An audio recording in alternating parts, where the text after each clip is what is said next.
நம்ம இன்றைக்கி வந்து பாலாக்கீரை வாங்கி வச்சுருக்கோம். இதை வச்சு நம்ம சாப்பாட்டில் ஊற்றி சாப்பிட்ற மாதிரி பருப்பு போட்டு செய்ய போகிறோம். இப்போ இதை வந்து நம்ம சுத்தப்படுத்திக்கிடுவோம். கீரை வெளியில் பார்க்கும்போது அழகாக இருக்கிற மாதிரி தெரியும். உள்ளுக்குள்ளே வந்து அலண்டு போன கீரை, பழுத்து போன இலை இதெல்லாம் இருக்கும். அதெல்லாம் வந்து நம்ம ஃபஸ்ட்டு நல்லா எடுத்துக்கிறோம். எடுத்துட்டு கழுவிட்டு அதுக்கப்புறமா நம்ம வெட்டுவோம். கீரையை வந்து நல்லா கழுவிட்டு வந்துட்டோம். இப்போ இந்த தூரை வந்து நம்ம வெட்டிக்கிறோம்.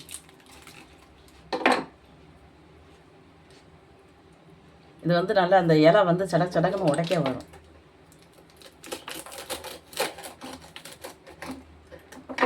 இதை எல்லாமே வந்து நம்ம இதெல்லாம் கீழே போட்டுருவோம்.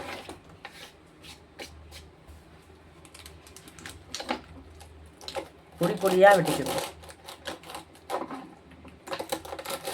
நமக்கு கீரை மட்டும்தான் போட்டோம்னா காணாது, ரொம்ப கம்மியாக இருக்கும்.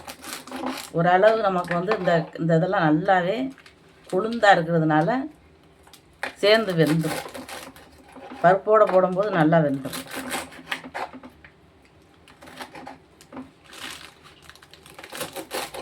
நம்ம கீரை நிறையா இருக்குது அப்படின்னா நம்ம வந்து கீரையை மட்டுமே போடலாம். கீரை கொஞ்சமாக இருக்குன்னா நம்ம இந்த கட்டையும் போட்டால் தான் நல்லாயிருக்கும். கொஞ்சம் பொறுமையாகவே வெட்டணும். நமக்கு வந்து கத்தி கையில் பட்டுறக்கூடாது.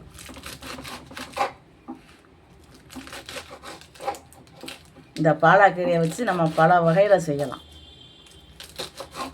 இன்றைக்கி நம்ம வந்து சோறோடு போட்டு பிணைஞ்சி சாப்பிட்றதுக்காக நம்ம செய்ய போகிறோம். பருப்பு போட்டு பாசிப்பருப்பு கழுவி வச்சுருக்கோம். அதை போட்டுக்கிறோம்.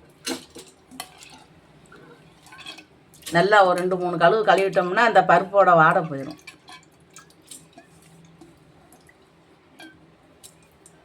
வெள்ளைப்பூடு உரிச்சு வச்சுருக்கோம், அதை போட்டுக்கிறோம்.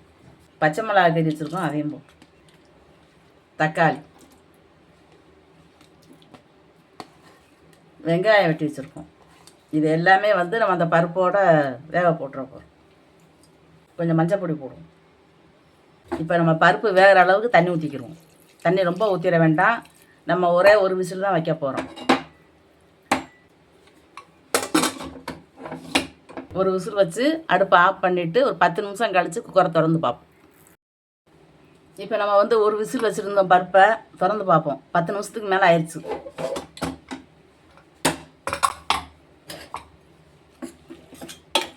தண்ணி எல்லாமே கரெக்டாக இருந்திருக்கு. இப்போ நம்ம ரொம்ப ஒன்றும் கடைய வேண்டாம். இப்போ இந்த கீரையை போட்டுருவோம். அதுலேயே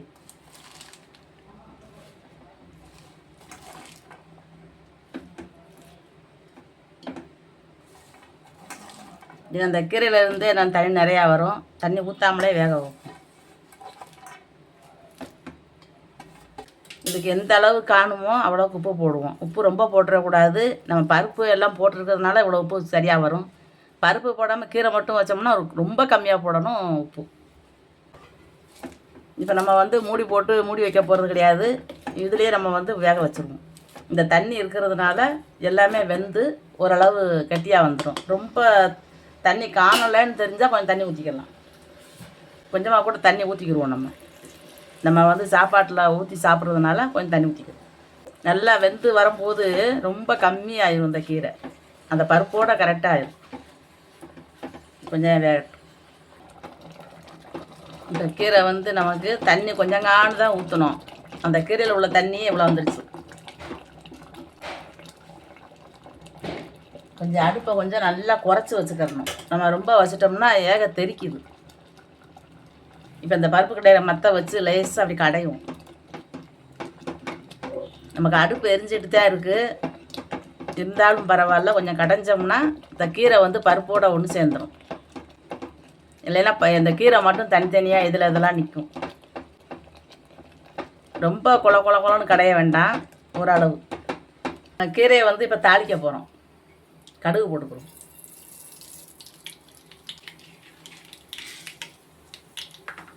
கொஞ்சம் முழு உளுந்து வச்சுருக்கோம், அந்த உளுந்தையும் போட்டு. வெங்காயம் ரொம்ப ஒன்றும் வெங்காயம் போடணும்னு தேவையில்லை. இப்போ வந்து காஞ்ச வத்தல் கிள்ளி வச்சுருக்கோம். பேருக்கு இது வந்து நமக்கு காரம் ஏற்கனவே ஒரு 3 பச்சை மிளகாய் வந்து நம்ம கீறி போட்டிருக்கோம். இருந்தாலும் ரொம்ப ஒன்றும் காரம் இருக்காது. இதை நம்ம தாளித்து ஊற்றிட்டு இந்த வத்தலெல்லாம் எடுத்து சாப்பிட்லாம், நல்லாயிருக்கும். அது எண்ணெயிலே வேகுதுல, நல்லாயிருக்கும். இது வந்து நல்லா ஒரு பொன்னிறமாக வேகணும். இந்த அளவுக்கு நமக்கு வந்து நல்லா ஒரு பொன்னிறமாக வெந்துடணும். இதுக்கு மேலே கறிக்கிடக்கூடாது. இப்போ நம்ம பருப்பை கடைஞ்சி வச்சுருக்கோம். அடுப்பை ஆஃப் பண்ணிட்டோம். இதில் ஊற்றிடுவோம்.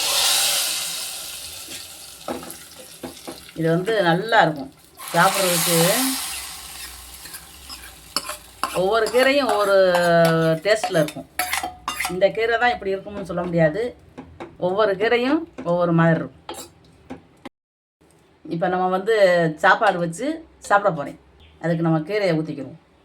நம்ம சேப்பங்கிழங்கு பொரித்து நம்ம வடகம் பேட் வடகம் வறுத்து வச்சுருக்கோம். இது நல்லாயிருக்கும். இது வந்து சூடாக இருக்கும். நல்லா பிணைஞ்சு சாப்பிட்றதுக்கு வெறும் சோறையை சாப்பிட்றலாம். தொட்டுக்கிற கூட எதுவுமே தேவையில்லை. அந்த அளவுக்கு ஒரு ருசியில் இருக்கும் இந்த கீரை. கீரை அந்தளவுக்கு உடம்புக்கு ஒவ்வொரு நோய்க்கும் ஒவ்வொரு எதிர்ப்பு சத்துக்கு நல்லது. இந்த மாதிரி நீங்கள் வச்சு சாப்பிட்டு பாருங்கள். இந்த வீடியோ உங்களுக்கு பிடிச்சிருந்துச்சுன்னா லைக் பண்ணுங்கள், ஷேர் பண்ணுங்கள், சப்ஸ்கிரைப் பண்ணுங்கள். பக்கத்தில் இருக்கிற பெல் பட்டனை அமைக்க விட்ருங்க.